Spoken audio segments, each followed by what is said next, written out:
Utara Partai Komunis ini merupakan partai tunggal. Jadi walaupun misalnya ada partai-partai lain, tapi tetap Partai Komunis memegang peranan penting dalam menjalankan kebijakan pemerintah. Nah, di sini tujuannya sih untuk mengindoktrin. Contoh ya, saya contohkan ya, Korea Utara itu punya doktrin Juche. Juche itu kayak semacam, kalau istilah diterjemahkan itu kayak berdikari, di mana dia itu menganggap bahwa pendiri Korea Utara itu Kim Il Sung itu adalah sebagai dewa kehormatan Korea Utara. Jadi ketika ada masalah, kembali lagi memuja dewanya segala macam. Jadi segala masalah yang ada di masyarakat di Korea Utara itu diselesaikan dengan itu, harus berdasarkan prinsip-prinsip Juche gitu. Nah, di sini ciri-cirinya itu adalah teori pers komunis. Ini media berada di bawah pengendalian kelas pekerja. Karenanya ia melayani kepentingan kelas tersebut. Contohnya apa? Gitu. Kelompok-kelompok khusus, misalnya partai politik, aktor politik, pejabat-pejabat politik. Nah, ini. Yang kedua, media tidak dimiliki secara pribadi. Kenapa? Media tidak dimiliki secara pribadi maksudnya adalah media itu kan dikuasai oleh partai politik ya. Artinya media itu sebenarnya milik dari partai politik tersebut. Sehingga apapun yang diberitakan itu harus sesuai dengan keinginan dari partai politik itu. Dia memberitakan yang baik dan hanya yang baik aja tentunya kan. Nggak mungkin hal negatif diberitakan. Gitu. Nah, yang ketiga, masyarakat berhak melakukan sensor dan tindakan hukum lainnya untuk mencegah atau menghukum setelah terjadinya peristiwa publikasi anti masyarakat. Sebenarnya sih iya, kita harus melakukan itu, tapi jarang diterapkan karena ketika sudah berkaitan dengan propaganda pemerintah atau pers itu sebagai alat pemerintah, itu susah sekali untuk masyarakat melawan atau men-show off apa sih, memberikan pendapat, itu susah sekali seperti itu.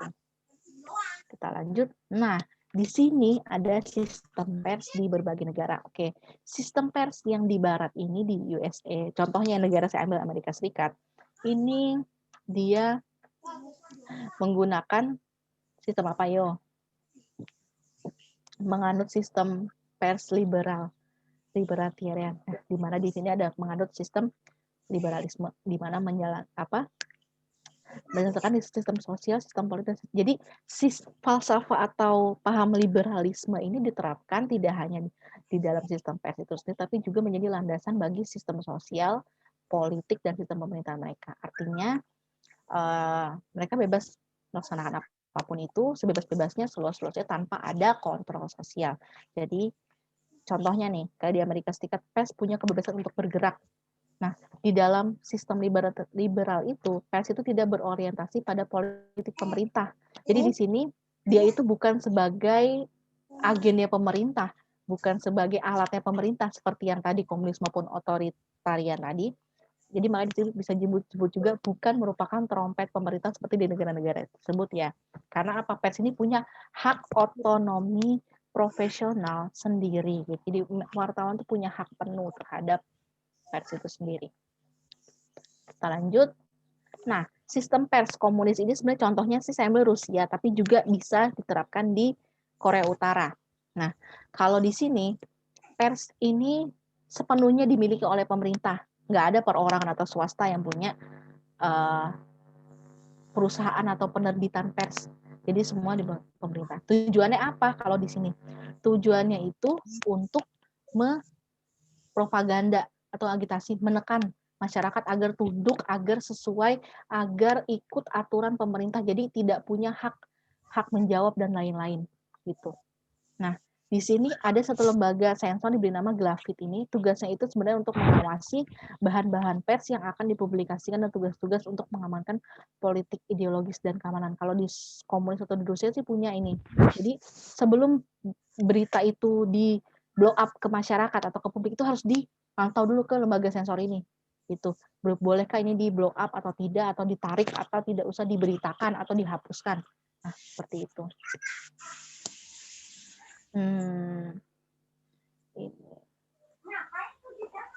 Oke, di sini menurut F. Rahmadi, fungsi pers komunitas sebenarnya sebagai yang pertama tadi udah jelas ya, alat propaganda, agregator, organisasi kolektif, penekanan terhadap masyarakat.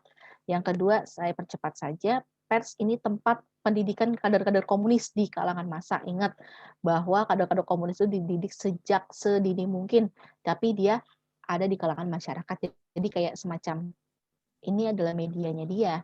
tempat pendidikannya dia gitu untuk melakukan kader-kader itu. Nah, kemudian yang ketiga, pers ini bertugas sebagai lembaga mobilisasi, menggerakkan dan berorganisir massa untuk pembangunan ekonomi, kayak menggerakkan atau kelompok masyarakat dalam hal pembangunan ekonomi misalnya. Yang keempat, pers menerapkan dan menyerahkan semua dekret, keputusan, instruksi yang dikeluarkan oleh Komite Sentral Partai maupun oleh pemerintah Rusia serta bahan publikasi lain dari pemerintah. Karena ini dimiliki oleh partai politik, jadi berita apapun itu hanya dikeluarkan berdasarkan instruksi dari Komite Sentral Partai tersebut gitu ya. Nah, jadi kalau bahan-bahan lain yang menyimpang itu nggak bisa. Nah, yang kelima, pers ini berfungsi sebagai alat untuk melakukan kontrol dan kritik. Awalnya memang tujuannya seperti itu, untuk melakukan kontrol dan kritik, tapi ketika masyarakat ingin mengkritik suatu pemerintahan, itu tidak dapat dilakukan oleh pers komunis, negara yang menganut sistem pers komunis ini, karena dikekang. Oke, lalu bagaimana sistem pers di negara-negara berkembang? Negara-negara berkembang itu seperti negara Indonesia ya. Nah, ciri-ciri khususnya biasanya pernah cenderung mengikuti sistem pers negara bekas jajahannya. Misalnya Singapura itu kan bekas jajahan Inggris ya. Jadi sistem persnya itu mengikuti di Inggris misalnya apa? Dia itu masih menganut sistem pers libertarian atau berdasarkan prinsip kebebasan ya. Nah seperti itu. Yang kedua, ciri-ciri khususnya kalau di negara berkembang masih mencari bentuk yang tepat sehingga kurang stabil. Karena ketika di Indonesia sendiri pun sudah menerapkan teori pers kontrol sosial, tapi bagi pendiri bangsa itu masih kurang pas. Karena apa? Karena tidak ada nilai-nilai unsur Pancasila di dalamnya. Sehingga masih mencari apa saja yang bisa diterapkan untuk negara tersebut. Nah, yang ketiga, dituntut dapat berperan sebagai agent of social change. Nah, ini agen perubahan sosial kaum milenial nih biasanya nih. Ini untuk merubah keadaan lebih baik ya. Jadi sebagai agen penggerak massa gitu. Tujuannya apa? Untuk menghasilkan punya tanggung jawab terhadap keberhasilan pembangunan. Nah, kalau lain terdapat pembatasan-pembatasan dengan menganut sistem pers tanggung jawab sosial. Tetap tanggung jawab pers social responsibility itu tetap harus dilakukan di negara berkembang ya.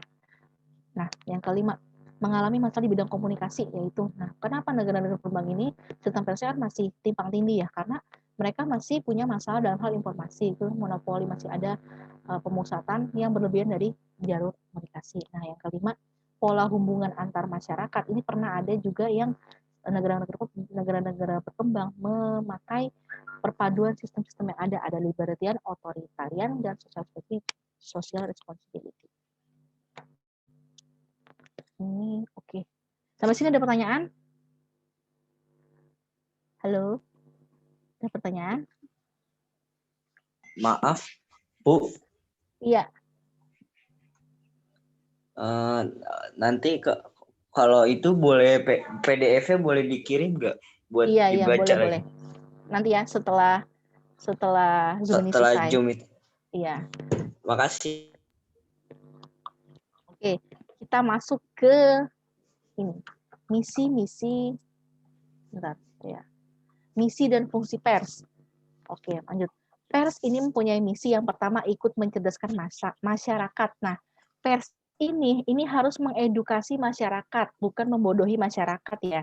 Jadi masyarakat mendapatkan informasi yang akurat, sehingga masyarakat gitu. Jadi bukan, sebenarnya misinya sih seperti ini. Cuma kan kadang ada masyarakat yang terbawa arus terhadap informasi-informasi yang terkadang bentuknya seperti hoax aja ya. Jadi tanpa mencari tahu kebenarannya seperti itu. Nah, yang kedua, pers ini punya misi menegakkan keadilan. Jadi misal ada suatu tindakan penyimpangan dalam suatu negara, nah pers ini berusaha untuk memberitakan atau mempublikasikan hal-hal yang bertentangan tersebut, misalnya sehingga mendapatkan simpati dari masyarakat. Contohnya apa sih? Pernah dengar nggak kasus? Saya lupa nama neneknya siapa, tapi dia itu seorang nenek yang mencuri 2 biji kakao di lahan pabrik X misalnya ya. Nah, dia itu dihukum sampai 2 tahun penjara. Nah, sekarang kita bandingkan dengan koruptor yang hanya misalnya dihukum 1 tahun. Artinya kan di sini ada ketidakadilan. Nah, ketidakadilan itu menimbulkan kecurigaan bahwa sebenarnya hukum di Indonesia itu lebih runcing ke bawah tapi tumpul ke atas. Maksudnya adalah untuk masyarakat yang ya mohon maaf ini benar-benar tidak tidak memiliki kekuasaan, itu dia lebih condong hukum itu sangat-sangat mengekang atau menekan dia sementara ketika masyarakat melakukan kesalahan. Tapi ketika para pejabat atau pemilik penguasa-penguasa pemilik itu memiliki kekayaan dan sumber daya lainnya, ketika ada hukum yang menjerat itu lebih dipermudahkan mendapatkan hukuman ringan dan lain-lain seperti itu.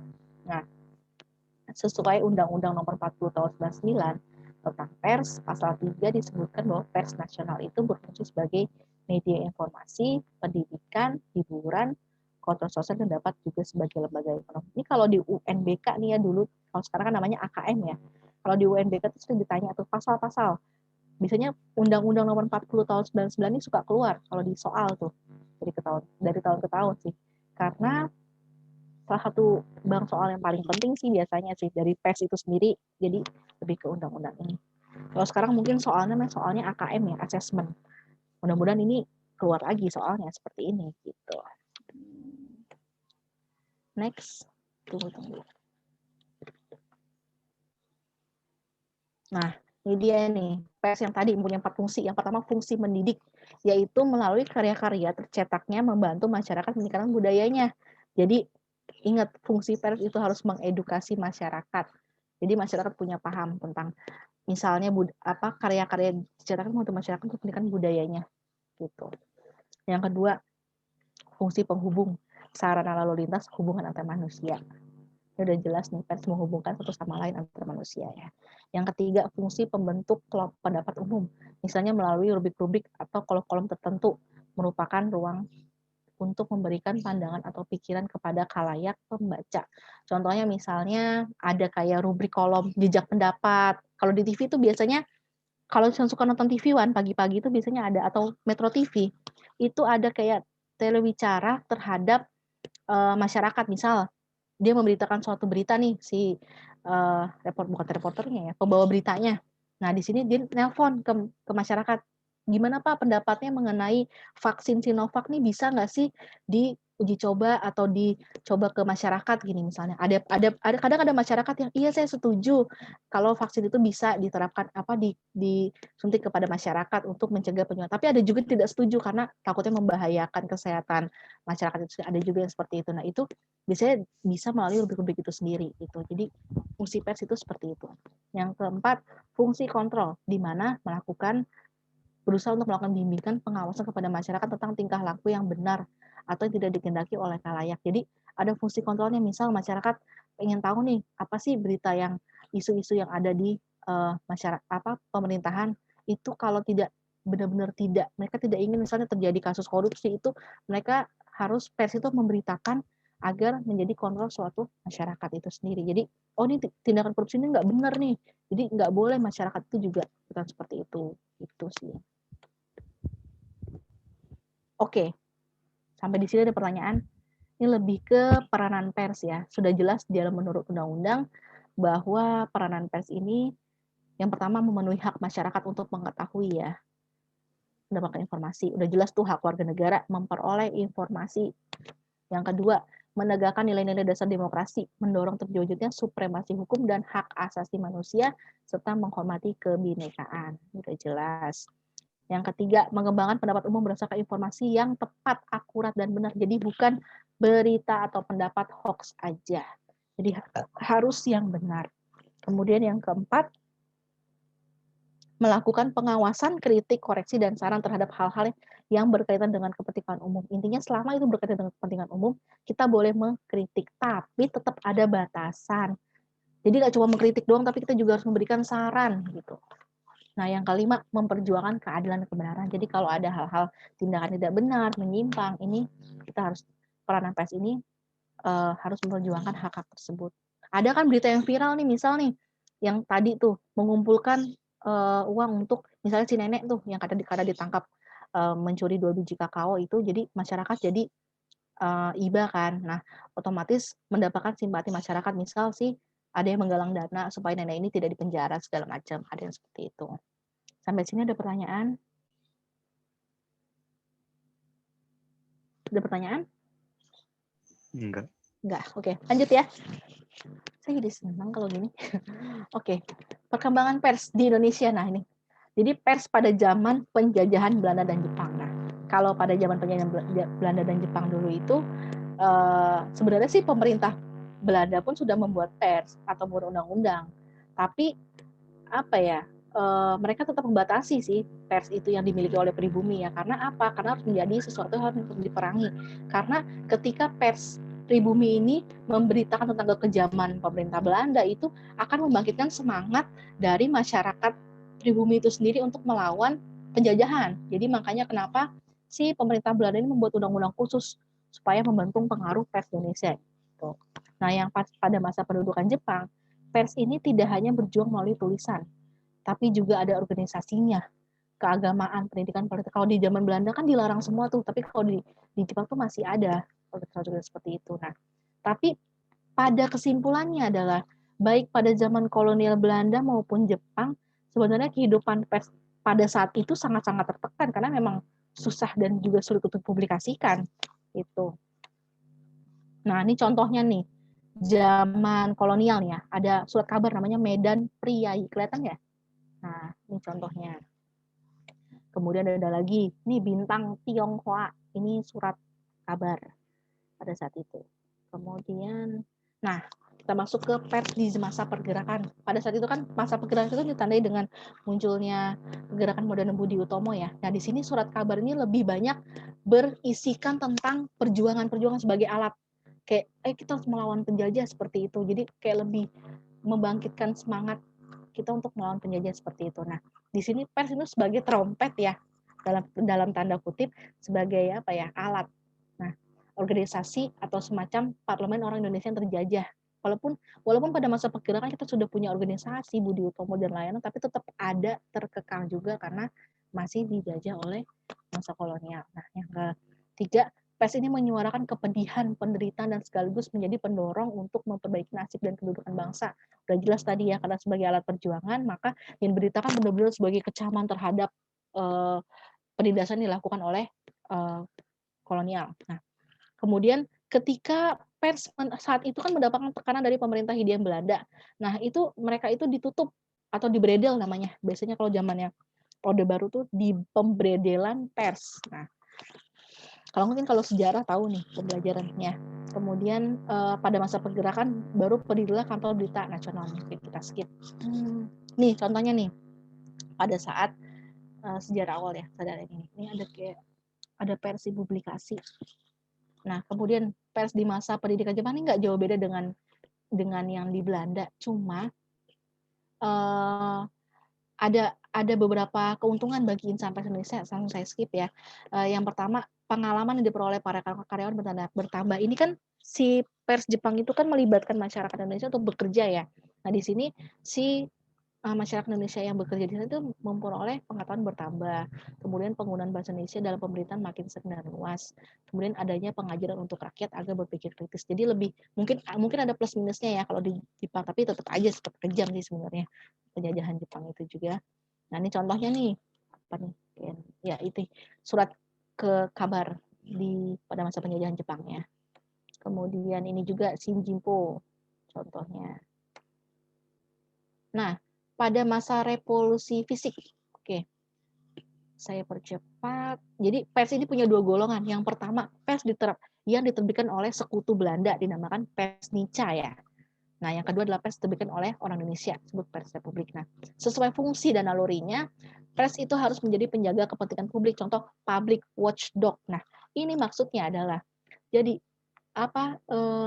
masyarakat itu harus memiliki penglihatan pengetahuan terhadap dengan situasi atau isu yang ada. Jadi nggak cuma masyarakat menerima beritanya, tapi juga harus menjadi pengamat. Misal ada yang menyimpang, yaitu dikritik. Nah, seperti itu. Sebenarnya tujuannya seperti itu. Nah, di sini untuk menangani masalah pers, ini pemerintah membentuk Dewan Pers. Nah, ini Dewan Pers pertama kali dibuat itu tanggal 17 Maret 50 oleh siapa? Orang-orang persurat kabaran, cendekiawan, pejabat-pejabat pemerintah waktu itu Indonesia ya.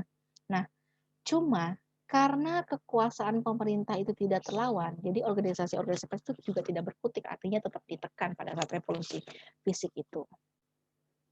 Ini saya skip saja. Oke, ini kan masa pers di Indonesia. Saya akan setelkan satu video. Nanti kita lihat ini lebih. Jadi masuk ke pers di era demokrasi liberal, kemudian di demokrasi terpimpin, dan juga Pancasila Orde Baru. Sebentar. Satu lagi ya, terakhir nih video. Di situ kita selesai. Oke, silakan di. Oh.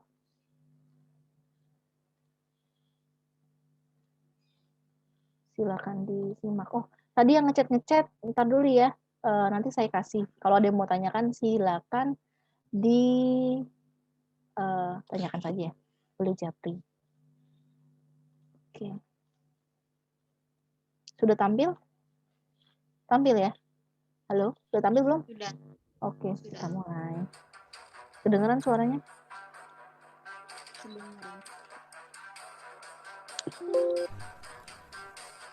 Menurut Undang-Undang Pers Nomor 40 Tahun 1999, pers adalah lembaga sosial dan wahana komunikasi massa yang melaksanakan kegiatan jurnalistik meliputi mencari, memperoleh, memiliki, menyimpan, mengolah, dan menyampaikan informasi baik dalam bentuk tulisan, suara, gambar, suara dan gambar, serta data dan grafik maupun dalam bentuk lainnya, dengan menggunakan media cetak, media elektronik, dan segala jenis saluran yang tersedia. Sejarah pers di Indonesia diawali pada masa kolonial Belanda. Pada tahun 1615, POC menerbitkan buletin yang bernama Memoris Noveles untuk kepentingan dagang. Kemudian pada tahun 1744, terbitlah surat kabar pertama yang bernama Batavias Noveles and Politik Rationementen yang bertahan selama 2 tahun dan ditutup oleh Gubernur Jenderal Baron van Imhoff. Pasalnya, surat kabar tersebut dapat merugikan kepentingan POC di Hindia Belanda dan Eropa.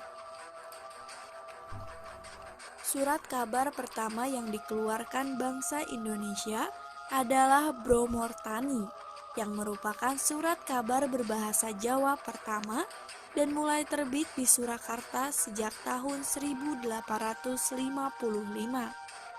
Modal surat kabar ini didapatkan dari kerelaan beberapa priai dan pedagang yang bersimpati atas usaha Tirto Adi Suryo. Setelah berakhirnya pemerintahan Hindia Belanda, yaitu sejak pendudukan militer Jepang, semua media pers ada di bawah pengawasan pemerintahan militer dan dipergunakan sebagai alat propaganda perang Jepang melawan sekutu. Pihak Jepang menutup sebagian besar terbitan berkala dan segera mulai menjalankan pengawasan ketat di bidang politik dan redaksi terhadap surat-surat kabar yang mereka perbolehkan terus terbit dengan nama yang baru. Di bawah kekuasaan Jepang, pers dilarang melakukan propaganda apapun selain untuk mendukung Jepang. Namun demikian, banyak wartawan berhasil mempropagandakan perjuangan nasionalisme sambil berpura-pura membantu usaha peperangan Jepang. Surat kabar yang paling terkemuka di zaman Jepang adalah Asia Raya yang diterbitkan di Jakarta. Asia Raya berhenti terbit pada tahun 1945 setelah Jepang menyerah kalah. Surat kabar Republik Indonesia yang pertama tampaknya adalah Berita Indonesia yang mulai terbit tanggal 6 September 1945 di bawah pimpinan redaksi BM Dia. Di kota-kota lain pun, para wartawan Indonesia dengan segera mengambil alih. Kota Bandung adalah kota yang menyaksikan terbitnya Suara Merdeka. Di Semarang, Warta Indonesia muncul dan dari Surabaya ada Suara Rakyat. Dan yang terakhir, dari Yogyakarta ada Kedaulatan Rakyat. Di zaman Orde Lama, pers digunakan untuk memperjuangkan kemerdekaan Indonesia yang diakui dunia. Karakter pers yang paling menonjol saat itu adalah pers perjuangan yang semata-mata mendukung tercapainya kemerdekaan Republik Indonesia. Pada saat itu, pers perjuangan menempatkan diri sebagai pejuang kemerdekaan melalui ketajaman penanya. Kehidupan pers di awal Orde Baru adalah syarat dengan muatan represif. Artinya, ketiadaan pers yang bebas. Pers sering dihadapi dengan lembaga budaya telepon, serta yang lebih dramatis lagi bahwa kehidupan pers ditekan dari segala penjuru untuk dikuasai negara. Contohnya, wartawan bisa dibeli serta pers bisa dibredel Pada zaman sewaktu-waktu, Soeharto ya, tergantung masuk selera Orde Baru. kekuasaan. Pers di era reformasi bisa disebut suatu pers yang mencerminkan siapa pemilik modal atau pemilik kepentingan di balik pengelolaan pers itu sendiri. Jadi mereka yang akan mengendalikan opini publik secara kognisi kolektif akan mengarahkan politik berbagai kaum di Indonesia. Oke. Ya. Sampai di sini ada pertanyaan. Materi kita sudah selesai ya. Ada yang mau bertanya? Ayo tanya. Kalau nggak ada pertanyaan, saya tutup. Atau saya nanya nih? Maaf. Iya. Assalamualaikum warahmatullahi wabarakatuh. Waalaikumsalam. Saya nanya Bu, Iya. tadi itu mengenai sejarah pres Jepang dan Belanda ya? Ya, betul. Nanya apa, Ki? Jadi bingung, bentar. Ada yang lain yang mau nanya, Bu Sani? Jovi? Pak Madina? Bu Sani? Nadia? Jundi? Ada yang mau tanya? Tarisa? Bayu? Ayo. Tapi sampai di sini cukup mengerti ya? Jelas ya, kalau pers itu sebenarnya lebih ke peranan pers sih dalam masyarakat demokrasi itu seperti apa. Lebih ke pengaplikasian. Kita kan tahu kan, kita sering melihat nih kalau pers itu seperti apa. Bagaimana berita-berita publikasi yang bergulir di masyarakat itu seperti apa, dan bagaimana sikap kita melihatnya itu. Kadang kita kan juga punya pendapat-pendapat atau opini ya. Gitu. Ada pertanyaan sampai sini? Cukup jelas? Cukup, Miss. Oke, baik. Kita akhiri ya pertanyaan. Nanti kalau ada mau ditanyakan silakan chat japri ke saya ya. Siap-siap Pak Madina. Iya, oke, saya menyimak Bu. Oke, good job pokoknya buat kalian semua. Oke, terima kasih Makasih Bu atas materinya. Sama-sama. Terima kasih juga kepada kalian untuk yang sudah hadir dalam Zoom Meet kali ini ya. Kita mudah-mudahan kita